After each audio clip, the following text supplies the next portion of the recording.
il faut que les responsabilités soient situées.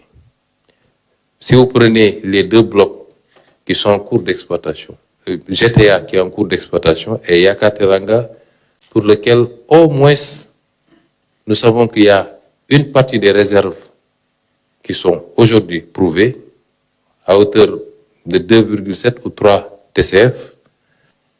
Et nous avions parlé à l'époque d'un rapport que l'IGE avait produit et qui avait clairement dit qu'il ne fallait pas signer le décret qui venait approuver la convention.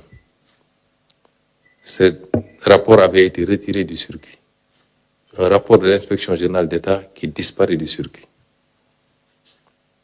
Et heureusement, fort heureusement, il y a encore des patriotes dans ce pays, et un de ces patriotes avait par devers lui son exemplaire de ce rapport, et je l'ai annoncé à plusieurs reprises. Il s'agit de ce rapport de l'IGE.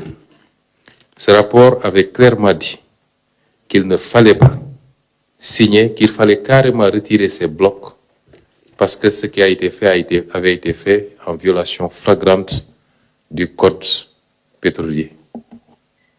Mais les enjeux financiers ont poussé les autorités de l'époque, je parle des enjeux financiers personnalisés ou personnels, ont poussé les autorités de l'époque à passer outre et à signer. Et c'est pourquoi j'ai été saisi par des députés.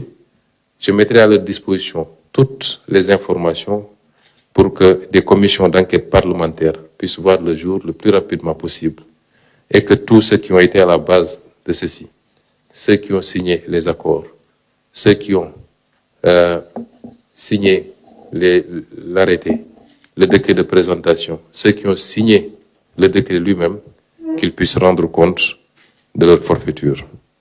Nous sommes encore en train de travailler sur des pistes beaucoup plus sérieuses, parce que dans ce rapport, on parle de pistes de corruption extrêmement graves, avec des montants très clairement spécifiés. Je ne vais pas m'épancher sur cet aspect-là, mais dans les prochains jours, il y aura des développements.